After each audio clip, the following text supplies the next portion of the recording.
Hello दोस्तों। और सबसे पहले तो आपको मैं अग्रिम शुभकामनाएं देता हूं आपकी रीट की परीक्षा के लिए।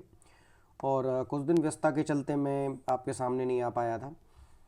और अभी अपन एग्ज़ाम से पहले कुछ इम्पोर्टेंट बातें हैं जो जिन पे हमें ध्यान देना है, तो उससे अपना स्कोर भी बूस्ट होता है और कॉन्फिडेंस भी बूस्ट होता है। अपन एक एक करके उन बातों पर चर्चा करते हैं। सबसे पहले इम्पोर्टेंट बात यह है कि एग्ज़ाम टाइम तक हमें पढ़ना नहीं है। एग्ज़ाम से पहले मतलब मेरी जो डेडलाइन होती है वो एग्ज़ाम से 24 घंटे पहले पढ़ना बंद कर दें आप। और इसमें आप क्या करें, फिर पढ़ना बंद कर देंगे तो जो भी आपके मित्र हैं अच्छे, और उनसे थोड़ी बहुत आप हल्की फुल्की चर्चा इस हेतु कर सकते हैं कि कैसे क्या क्या हमें कहाँ चलना है, या फिर मतलब थोड़ा चिल करें। क्योंकि यदि आप पढ़ने की बातें करेंगे और बाई चांस कोई पॉइंट ऐसा हुआ जो आपको नहीं आता होगा तो आपका कॉन्फिडेंस लूज़ हो जाएगा। तो उससे बचने के लिए पढ़ना बंद करना ज़रूरी है। और पर्याप्त नींद लें आप, पर्याप्त नींद लें। हालांकि मैं आपको बताऊं, यदि मेरी एग्ज़ाम की बात, तो एग्ज़ाम से एक दिन पहले नींद आना बड़ा कठिन काम होता है। पर फिर भी कोशिश करें कि जब भी समय मिले तो आप सो लें। जिससे कि क्या है कि एग्ज़ाम में जब आप बैठे होंगे तो आपको वहाँ नींद नहीं आएगी। और एक आजकल जो सबसे बड़ी जो प्रॉब्लम है कि एग्ज़ाम में 1 घंटे पहले आपको बुला लेते हैं। 1 घंटे पहले जब बुला लेते हैं तो वो जो समय है वो बड़ा एक तरीके से आपको आपकी वो सारी एनर्जी वहाँ पे कंज्यूम होने लग जाती है। आप वहाँ पे परेशान होने लग जाते हो बैठे बैठे। तो 1 घंटे पहले तो हमें एंट्री मिल जाती है उसमें, और अब हम वहाँ चुपचाप बैठे रहते हैं। जनरली हमें ऐसे चुपचाप बैठे रहने की आदत नहीं होती इतना तसल्ली से। तो एग्ज़ाम 3 घंटे का या 2.5 घंटे का ना होकर के 1 घंटा एक्स्ट्रा हो जाता है उस एग्ज़ाम में एक तरीके से, क्योंकि हॉल में हमें बैठे रहना है एकदम बिल्कुल शांत माहौल में। तो आप वैसे तो चलिए अभी तो आप ऐसे कोशिश करें कहीं कि 1 घंटे आप किसी कमरे में चुपचाप बैठे रहें। थोड़ी बहुत कोई गतिविधि कर सकते हैं, कोई बुक पढ़ सकते हैं, वैसे ही जर्नल या फिर कोई न्यूज़पेपर पढ़ सकते हैं। तो 1 घंटे पहले आप वहाँ पे आप पहुँच जाएंगे। और इसमें कुछ ख़ास बातें होती हैं कि हमें वहाँ पे करना क्या है। तो सबसे पहले तो ये है कि हम जो पेन है, जो आजकल ट्रांसपेरेंट पेन ले जा रहे हैं, तो कम से कम मेरे हिसाब से 3 पेन लेके जाएं। 3 पेन लेके जाएं।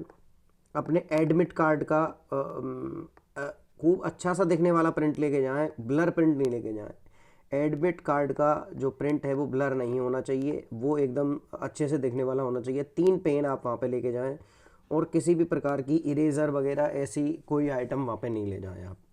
और जहाँ तक संभव हो सके, जहाँ तक, तो आप जो ड्रेस कोड है उसका पालन करें ही करें, क्योंकि नहीं तो आपको वहाँ पे समस्या आ जाती है यदि आप ड्रेस कोड का पालन नहीं करते हैं तो। और अम, और एक चीज़ ये है कि एग्ज़ाम में जब हम क्वेश्चन पेपर, एग्ज़ाम हॉल की पूरी मैं बात बता रहा हूँ कि क्या क्या वहाँ पे भी और क्या क्या चीज़ करनी है।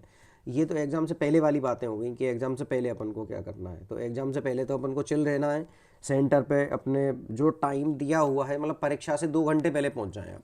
हो सके तो पहले ही देख लेंगे, कई कई बार बड़ी परेशानी हो सकती है। और अपना जो आईडी कार्ड है, आईडी कार्ड का जो प्रिंट है वो भी एकदम अच्छा होना चाहिए, जिस पे भी आपका फ़ोटो एकदम क्लियर दिख रहा हो वो आईडी कार्ड आप लेके जाएं। चाहे वो ड्राइविंग लाइसेंस हो, आधार कार्ड हो, कुछ भी हो। आधार कार्ड तो आपकी बार शायद ले जाना अनिवार्य है, तो आधार कार्ड तो आप लेके जाएं ही, आधार कार्ड। और इसके बाद एग्ज़ाम सॉल्व करते समय कुछ बातें हैं जो एग्ज़ाम देते समय जो बातें आपको क्या याद रखनी है। सबसे पहले देखिए, एग्ज़ाम में आपके में 5 सेक्शन आएंगे, और 5 जो सेक्शन हैं उनमें आपको, जैसे पहला जो सेक्शन रहता है वो साइको का रहता है। और उसके बाद जो दूसरा सेक्शन रहता है वो लैंग्वेजेस का है। और तीसरा सेक्शन जो वहाँ पे रहता है वो ये तो हो गई दोनों लैंग्वेज 1 और 2, 3 सेक्शन तो ये हो गए। फिर मैथ्स का सेक्शन रहेगा L1 वालों के लिए या L2 वालों के लिए, या फिर SS का मैथ या साइंस का सेक्शन रहेगा, या फिर SS का सेक्शन रहेगा। तो ये जो चीज़ें हैं, ये जो सेक्शन बटे हुए हैं, इनमें आप सबसे पहले तो ये देखेंगे कि कौन सा सेक्शन आपका सबसे अच्छा है। तो कोशिश ये करें कि आप वहीं से स्टार्ट करें। जैसे लैंग्वेज की बात करूँ तो मैं ज़्यादातर लोगों के पास लैंग्वेज 1 हिंदी होती है, तो हाँ, वहाँ पे आप लैंग्वेज 1 हिंदी चुनें, उसमें लिखा रहता है भाषा प्रथम हिंदी। तो आप भाषा प्रथम हिंदी को ही सॉल्व करें, और इस भाषा प्रथम हिंदी के बाद भी आपको मिलेगी भाषा प्रथम संस्कृत अंग्रेजी, आप उसको छोड़ दें यदि आपने वो नहीं ले रखी है। तो ऊपर आप पढ़ लें पहले कि आप कौन सी भाषा का आपने चयन किया है और कौन सी भाषा आप का जो एग्ज़ाम है वो आप दे रहे हैं, जो वहाँ पे लिख रहा है। तो कई कई बार लोगों से क्या हो जाता है कि जो हिंदी के बाद जो जस्ट संस्कृत अंग्रेजी आती है वो उसको ही सॉल्व कर देते हैं, जबकि दोनों पहली लैंग्वेज ही होती हैं वो। तो इस चीज़ का थोड़ा ध्यान रखें। वैसे आपने मॉक टेस्ट वगैरह यदि दिए हों तो उसमें आपको इस चीज़ का अभ्यास हो गया होगा। फ्रेशर लोगों से थोड़ी ज़्यादा गलती होती है, तो वो थोड़ा ध्यान रखें इस चीज़ का। तो सबसे पहले आप हिंदी सॉल्व करें, और जैसे ही आप सबसे पहले हिंदी सॉल्व करेंगे तो आपका कॉन्फिडेंस बूस्ट हो जाएगा, क्योंकि हिंदी लगभग सारे लोगों की ठीक होती है, और उसमें गद्यांश में से जो क्वेश्चन आते हैं उनको हम आसानी से सॉल्व भी कर देते हैं। उसके बाद साइकोलॉजी सॉल्व करें, और उसके बाद जो भी आपकी लैंग्वेज वगैरह जैसे भी आपको सूटेबल लगे, पर पहले आप हिंदी सॉल्व कर लेंगे। जैसे आपका साइको पे अच्छा कमांड नहीं है और हिंदी सॉल्व कर लेते हैं, तो आपका थोड़ा वहाँ पे कॉन्फिडेंस बूस्ट होगा। और वहाँ पर कोशिश करें एक खास बात कि हम कई बार इन्विजिलेटर या साथ के स्टूडेंट से बात करने लग जाते हैं, तो वहाँ पे कतई बात नहीं करें, बिल्कुल भी बात नहीं करें वहाँ पे। आप चाहे एग्ज़ाम आपका पूरा हो गया है, आप बैठे हुए हैं, तो कतई आपको बात नहीं करनी है। और एग्ज़ाम और OMR शीट जो आपकी है, OMR शीट, देखिए हालांकि हर किसी का अलग अलग तरीका होता है, लेकिन मैं अपना तरीका बताता हूँ कि सबसे पहले आप पेपर सॉल्व करें। और कई लोगों ने ऐसे भ्रांति फैला रखी है कि पेपर पे कोई चिन्ह नहीं लगाना होता। तो आप पेपर पर जैसे जो क्वेश्चन करते आ रहे हैं वहाँ पे ऐसे क्वेश्चन दिए होते हैं 1 2 3 4 ऐसे, तो आप जो क्वेश्चन करते हैं तो उस पर आप टिक लगा लें, ये आपने कर लिया, ये कर लिया। उसमें ऑप्शन होते हैं ABCD, तो मैं तो क्वेश्चन पे और उस पर टिक लगा देता था। जो क्वेश्चन मुझे बाद में करना है या फिर दोबारा देखना है, तो लास्ट वाले पेज पे ऐसे लिख देता था। जैसे साइको में मुझे पहला क्वेश्चन देखना है या फिर दूसरा क्वेश्चन देखना है, पीछे में ऐसे लिख लेता था। तो आप ऐसे टिक लगाएं। इससे क्या होगा, इससे आपका टाइम बचेगा। अच्छा, लेकिन इसमें भी आप खास बात रखें कि वहाँ पे हर 1 घंटे में घंटी लगती है, और हर 1 घंटे में घंटी लगती है, तो 2 जैसे ही घंटी लग जाएंगी तो इसका मतलब आपके 2 घंटे कंप्लीट हो गए। तो लास्ट का जो 30 मिनट का टाइम बचेगा, अब आपका जितना भी पेपर हुआ है ऐसे करके, तो आप उसको अब अपनी OMR शीट में भर लें। OMR शीट में आप उसको फिर फिल कर लेंगे। तो तरीका ये मतलब मुझे ज़्यादा अच्छा लगता है पेपर देने का, कि आप 1 बाई 1 पहले तो पूरा पेपर सॉल्व कर लें, फिर आप OMR भरें। और OMR की जो बेसिक डिटेल्स हैं वो आप पेपर मिलते ही सबसे पहले OMR की बेसिक डिटेल्स भरें उसमें, चाहे उसमें 5 मिनट 10 मिनट 7 मिनट कितनी भी उसमें ज़्यादा लग जाए आपको, क्योंकि वो बेसिक है। और रोल नंबर अपना चाहे आपको याद भी हो ना रोल नंबर, तो भी एडमिट कार्ड में देख के भरना है, क्योंकि हम कई बार ओवर कॉन्फिडेंस में आ जाते हैं। तो रोल नंबर एडमिट कार्ड में देख कर भरें, ठीक है ना, ये है।